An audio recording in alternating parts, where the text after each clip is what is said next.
Good morning, everyone. It's about 6 a.m. here in Charlotte, North Carolina. I haven't played anything with sticks in about 4 days now.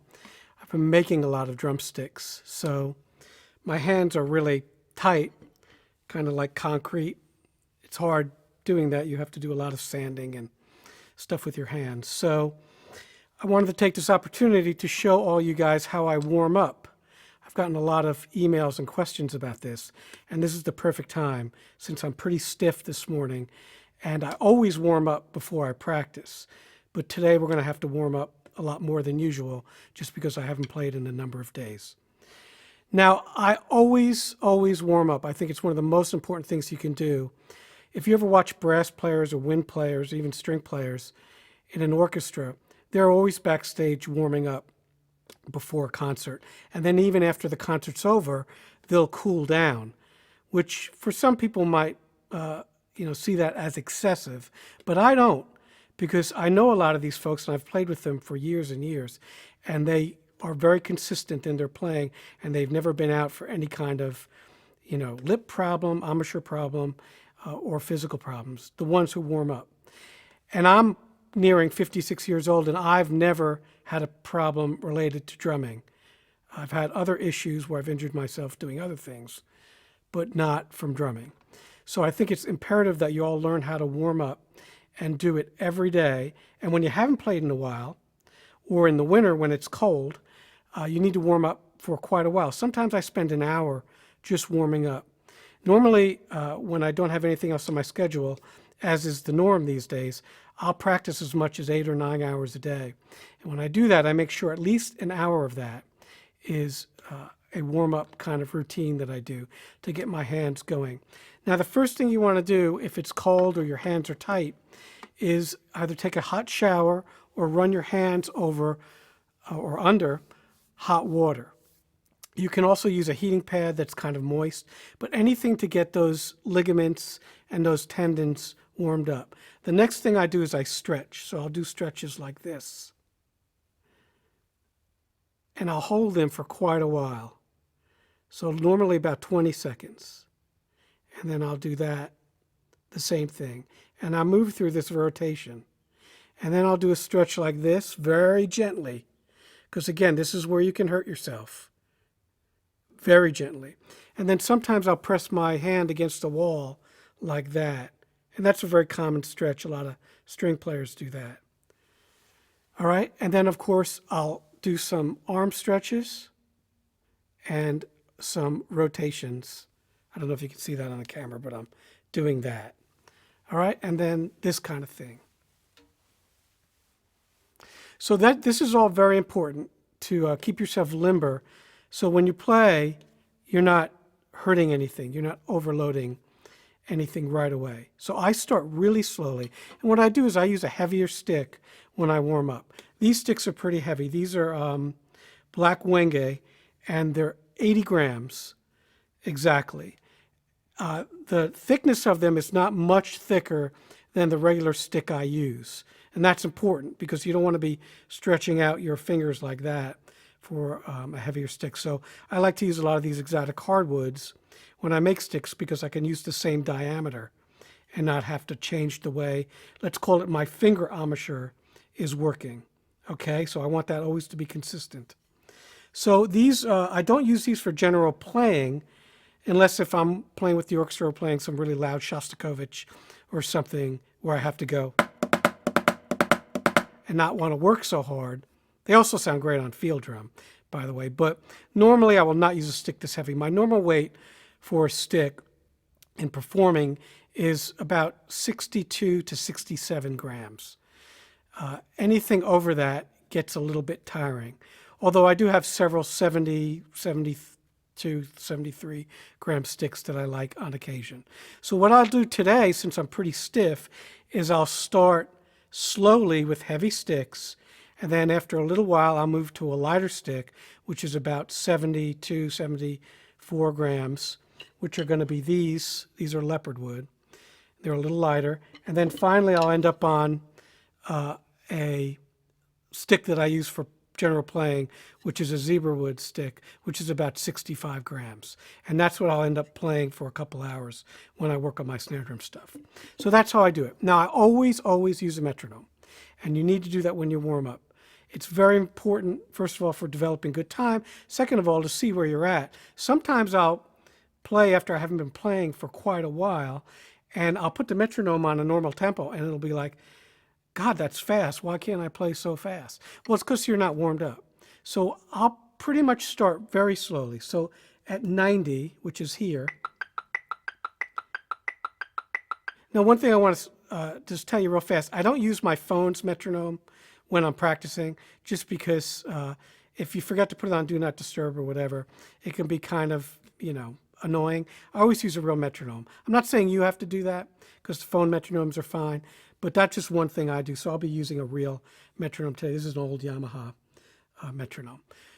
So the first thing I do is exercise I call the pyramid, which is groups of 16th notes, 4 on each hand, and I increase the count. So each count is 4/16. So 1, 1, 1, 2, 1, 2, 1, 2, 3, and so on. And I'll do that all the way up to 12. So I won't do the whole thing for you, but I'll just show you. And I'll start on quarter note equals 90. 1, 2, 3, 4. 1, 1, 2, 1, 2, 1, 2, 3, 1, 2, 3, 1, 2, 3, 4, 1, 2, 3, 4, 1, 2, 3, 4, 5, 1, 2, 3, 4, 5, 1, 2, 3, 4, 5, 6, 1, 2, 3, 4, 5, 6, 1, 2, 3, 4, 5, 6, 7, 1, 2, 3, 4, 5, 6, 7, 1, 2, 3, 4, 5, 6, 7, 8, 1, 2, 3, 4, 5, 6, 7, 8, 1, 2, 3, 4, 5, 6, 7, 8, 9, 1, 2, 3, 4, 5, 6, 7, 8, 9, 1, 2, 3, 4, 5, 6, 7, 8, 9, 10, 1, 2, 3, 4, 5, 6, 7, 8, 9, 10, 1, 2, 3, 4, 5, 6, 7, 8, 9, 10, 11, 12, 1, 2, 3, 4, 5, 6, 7, 8, 9, 10, 11, 12, 1. We skip the 11s to save time. And then I'll go back down. So I'll go from 12 all the way to 1. And I'll do that maybe, very slowly. Today I'm doing 90, and I feel stiff, because I haven't played in so long, and I've been using my fingers to do all the sanding and whatnot. So, we have to get that, relaxed. That's the goal for this. Now, you'll see I'm using a lot of wrist, so I start out by doing that. Now, these are not full strokes, and it's not any kind of tight grip. It's very relaxed. Later on, when I get faster, we'll do a little bit of that now. I'm not quite ready yet. Let's say we go at 100.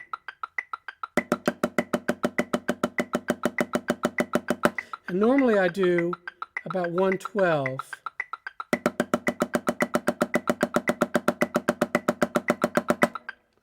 All right, and that'll be all fingers. So you see, I start out working my wrists, getting my hand relaxed, and then I move forward. So that was kind of a fast forward of all that. I'd still be at 90 for all this. Now, after I'm done with that heavy stick pyramid exercise, I'll stretch out again, okay? Depending on how I feel. And again, you young folks, you're not going to have the problem of us older folks where you're pretty tight. As you get older, all these muscles are going to tighten up. Every drummer I've ever talked to who's older talks about that a lot, okay? So it's extremely important. All right, so we'll do those stretches again and just try to relax. The main thing is stay really relaxed. Never play from the shoulder. There shouldn't be any movement in your chest or your neck. Everything should just be flowing from your forearms to your wrists to your fingers. Now, the next thing I'll do is just play some paradiddles. So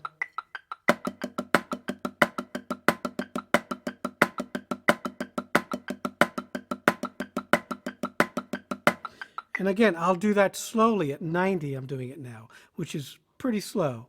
So what happens with this is I'm doing a little bit of a Muller throwing motion, and that gets my shoulders and my arms very relaxed. So again, watch.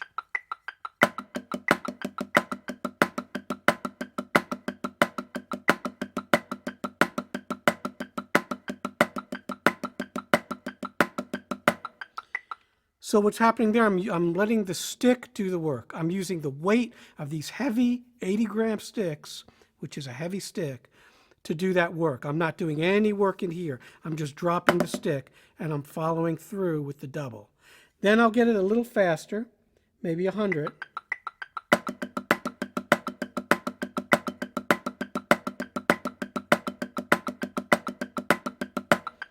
And I'll do that for about 3 or 4 minutes, just relaxing, just playing those.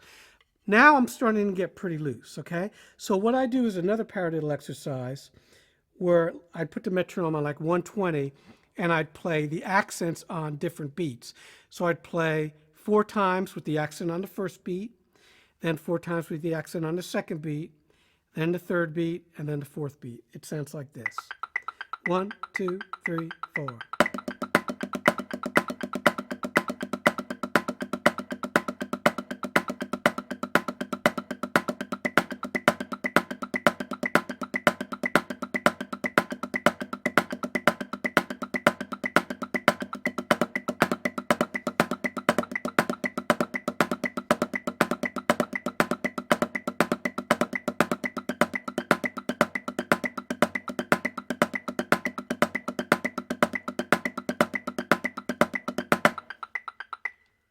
So that's a fairly simple exercise, but it proves to exercise every part of your movement, from the fingers to the wrists to the actual Muller motion of the throwing. So it's a great exercise, and I'll post that on here. You'll see it on the screen. So by the way, just so you know, I didn't tell you yet, the pad I'm using, I know I'll get questions, I always do, is this drum mute. It's an old drum mute. You can get the new ones. Sabian makes them. Okay, I usually warm up on a pad, and then I go to a snare drum. I told you about the sticks already. The exercises I'm using are from my book. I've always used these exercises to warm up. They're in the back of the book, all right? And I'll post some on the page so you can see them. This is the Three Camps book. I know a lot of you have it already. So after I do that paradiddle exercise, I'll start mixing up paradiddles. As you can tell, I like paradiddles. To me, it's the perfect exercise, singles and doubles, okay? So this next one, number 5, I'll show you this slowly.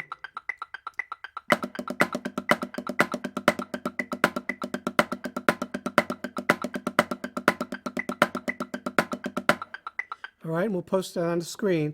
And then you can go faster with this.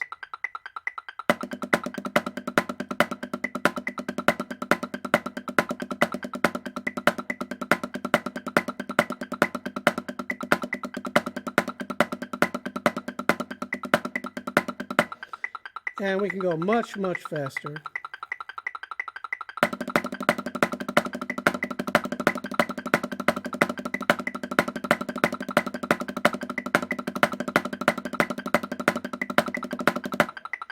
Now I'm starting to feel pretty warmed up, okay, after all those little things that I did.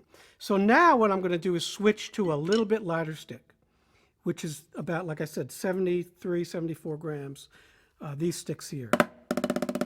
All right, and now these feel great now because my hands are more relaxed, and you know, we've been talking for about 10 minutes here, and that's what it takes to start getting pretty loose. But don't forget to run your hands under the hot water and to stretch. That's important.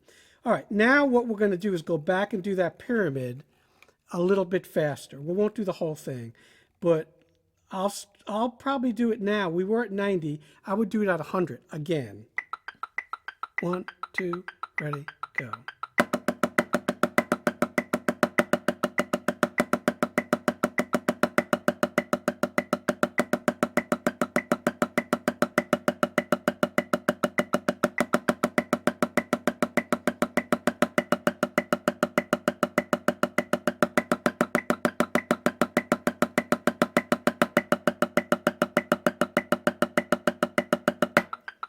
And again, all the way up to 12, all right?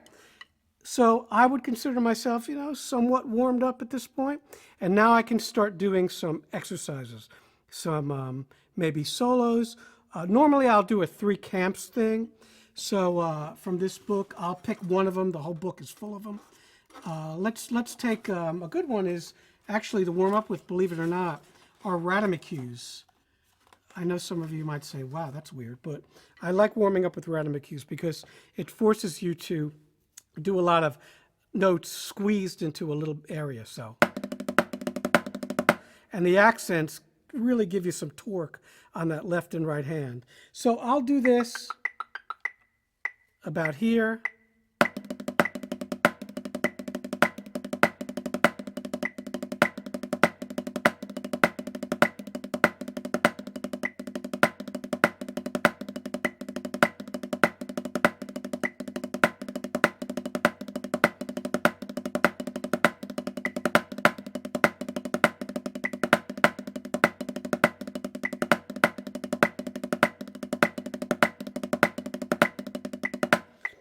And so on. Now you can see me play this on my all my 3 camps YouTube videos. There's tons of them. And I play through this whole book. First I play them slow and then I do them double time. So here.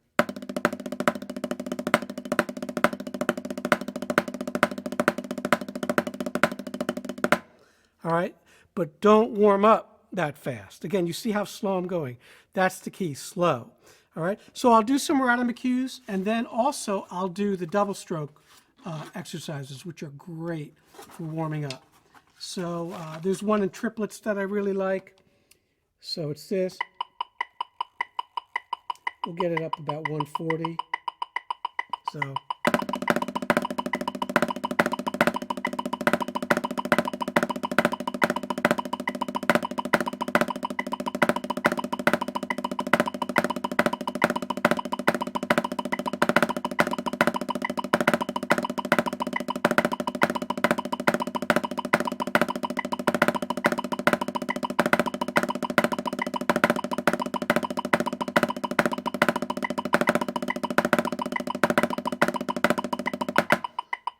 And so on and so forth, okay? That's double strokes number 2 if you have the 3 camps book. So I'll just go through different ones every day just to keep myself from getting bored. I'll just do it, and I'll start slow and I'll get fast. And again, I keep saying it, never try to go too fast. And if there's any pain or anything, stop, please. Listen to your body. The way you get tendonitis is overuse. So let's say you're playing drum set and you haven't warmed up, and you're playing, and then you feel a little bit of a pain there, okay? A lot of my students say they get tennis elbow, all right, right there. That's because you haven't warmed up. You're tight. So when you're doing all that impact stuff, you're hitting pretty hard right off without your ligaments and your tendons being loose, you're going to pull something, you're going to tear something. And you might ignore it, but then the next day you go back and you do the same thing. And the next day. And then it becomes what's called chronic. And then you got a big problem. Because a chronic injury, in other words, something that lasts for a long time, may never go away. There's drummers and pianists and all kinds of instrumentalists who've hurt themselves, and it never really heals because they never let it heal. And it just becomes permanent, which is chronic. And it can ruin their careers. It's ruined lots of instrumentalists' careers. Keith Emerson was a famous one, the great pianist with Emerson, Lake and Palmer. He hurt his hands and he couldn't play anymore. And there's lots of drummers who've done it. I've had students who've hurt themselves overplaying, not warming up. So again, if you listen to your body, if it hurts, stop. Pain is your body's way of, telling you that something's not right. And it's okay if you're in pain to not practice that day. Because if you ignore it, it becomes chronic. You're not going to be practicing for a really long time. All right? So again, I can't say that enough. So the next thing I'll normally do is go to a book. Go to the back of my book, the rhythms, back here. And obviously most of you are subscribers to this channel, are very familiar with these rhythms. And I'll do the exercises that I've shown you on many videos where I'll play the rhythms and play the rhythms that are written as accents. I don't know if that's clear. So in other words, I'll play 16th notes and then the rhythms that are written as accents. And again, I've done several videos on this. So, you know, there would be diddles, there would be paradiddles. My favorite one is the paradiddle one, where you're playing paradiddles, and then within that paradiddle, you're playing the rhythms that are written. So.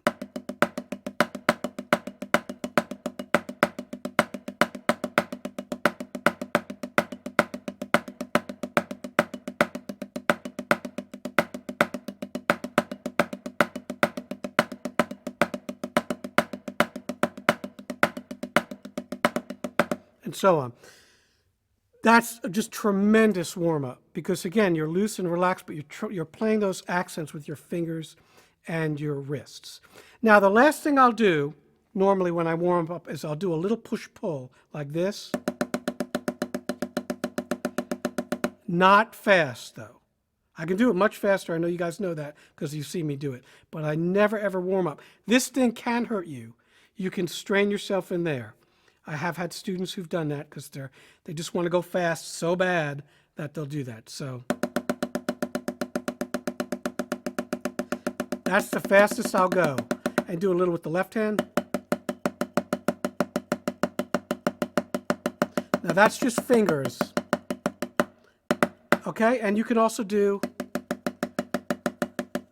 again, I did these in all my videos, just working on the fingers. But again, by now you should be pretty much warmed up after about this 20 minutes, okay? And now what I'll do is go to the Morello book and Master Studies and start working through stuff. And I'm always working on this book, both of them, but this one, the first one especially, you know, every day I use it, and I have for the last 40 years or more. Okay, so that's what I do, and I'll just go through these exercises, and this will be the next hour of my practice time, is doing that. And then I might work on stuff that I'm writing. I'm always writing some sort of snare drum etude for a little while, and then I'll practice some new stuff. You know, I have probably 100 snare drum books, and I'll work through stuff. If I have people, they send me stuff, email me stuff to look over. I'll look over that. That'll be part of this process. And I'll practice snare drum about 2 hours a day, just on my hands. And then I'll normally play marimba probably for a couple hours a day, and then I'll play drum set for the rest of the day, because that's my favorite thing to do. So maybe some hand drums, depends on the day. Now, one thing about hand drums that will interfere a little with your snare drum playing, if you play a lot of congas and you try to play snare drum, you're going to be kind of tight, just so you know, because you're playing congas. So just get used to that. Don't be alarmed if you play congas for a while and then you play snare drum and everything feels weird. It's just the nature of hitting that head that, you know, you just have to get used to that. After you do it for a while, it won't be a problem. So hopefully this helps you warm up and have a better way that you practice and get ready to practice. But again, you need to warm up every day. Before gigs, absolutely. I warm up before gigs 20 minutes at least, unless something happened and I'm late. And then, you know, I got to warm up when I'm playing the gig, but that rarely happens. So I hope you have a great day, and we'll see you later. Bye-bye.